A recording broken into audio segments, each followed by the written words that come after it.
Kerusakan lingkungan di berbagai wilayah di Indonesia harus benar-benar menjadi atensi pemerintah. Salah satunya misalnya yang terjadi di Jawa Timur. Kerusakan itu terpapar jelas dari hasil penelusuran Wahana Lingkungan Hidup Indonesia (WALHI). Diketahui, ini adalah organisasi lingkungan hidup terbesar di Indonesia yang juga merupakan bagian dari jaringan Friends of the Earth International. WALHI berperan sebagai organisasi non-pemerintah atau LSM yang bergerak di bidang advokasi lingkungan dan memiliki jaringan luas di seluruh tanah air. Dari laporan terbaru yang dikutip oleh KBN News dari situs resminya hari ini, WALHI memaparkan data BPBD Provinsi Jawa Timur bahwa hingga 30 April 2025 telah terjadi 161 bencana, terdiri dari 68 kejadian angin kencang, 4 puting beliung, 74 banjir, 4 banjir bandang, 3 gabungan banjir dan tanah longsor, 1 gerakan tanah, serta 7 tanah longsor dengan intensitas sedang hingga tinggi. Selama 4 bulan pertama tahun ini saja, bencana di Jawa Timur telah merenggut 25 korban jiwa, menyebabkan 23 orang luka-luka, merusak 1.346 unit rumah, dan berdampak pada 24.559 kepala keluarga. Jika dilihat dari tren sejak 2020 hingga 2024, jumlah kejadian bencana terus mengalami kenaikan signifikan yang seharusnya menjadi alarm keras akan ancaman terhadap keselamatan hidup masyarakat. Bencana yang dimaksud meliputi banjir, kekeringan, gempa bumi, kebakaran hutan, dan sebagainya. Demikian laporan WALHI tersebut. Organisasi ini menilai tindakan eksploitasi terhadap alam adalah bentuk perampasan sumber daya dilakukan manusia demi memenuhi gaya hidup konsumtif.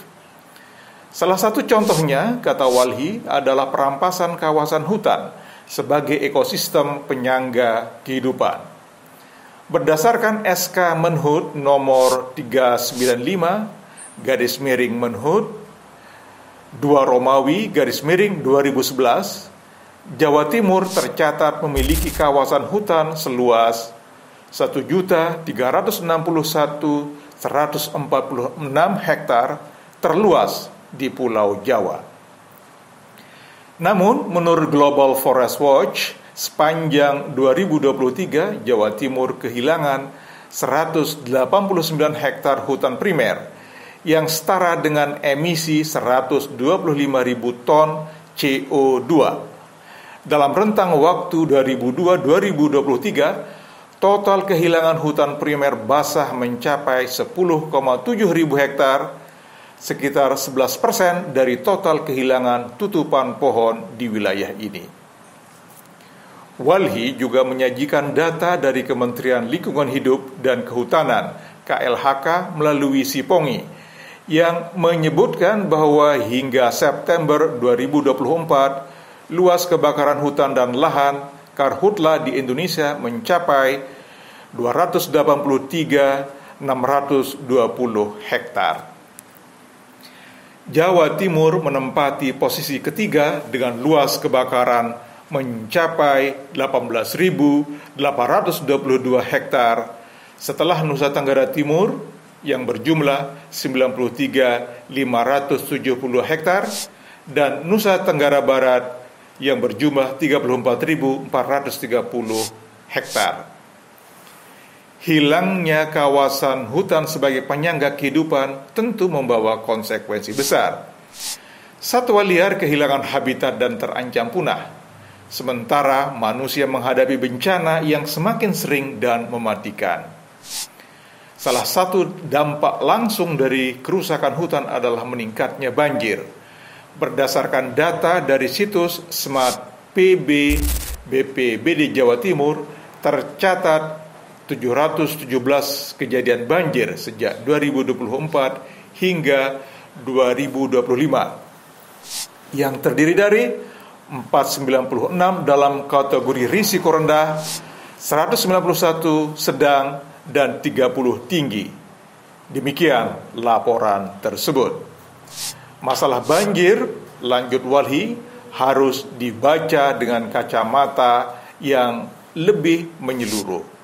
Bukan hujan yang menjadi penyebab utama, melainkan hilangnya area resapan air di wilayah hulu, termasuk kawasan hutan sebagai catchment area. Deforestasi dan alih fungsi lahan telah mengganggu siklus hidrologi. Curah hujan yang seharusnya diserap oleh hutan di dataran tinggi kini langsung turun ke dataran rendah tanpa hambatan, menyebabkan banjir besar. Hal yang sama juga terjadi di wilayah perkotaan. Kawasan resapan air makin sempit akibat pembangunan yang tak terkendali, memperparah potensi banjir dan memicu kekeringan. Hingga Oktober 2024, ada 27 dari 38 kabupaten kota di Jawa Timur menetapkan status darurat kekeringan. Jumlah desa yang terdampak bervariasi dari puluhan hingga ratusan. Di antaranya Sampang 102 desa, Ponorogo 9 dusun, Trenggalek 24 desa, Lamongan 12 desa dan 19 dusun, Pamekasan 10 kecamatan, 269 dusun, Malang 20 desa, dan Bojonegoro sekitar 105 titik. Demikian laporan Walhi tersebut.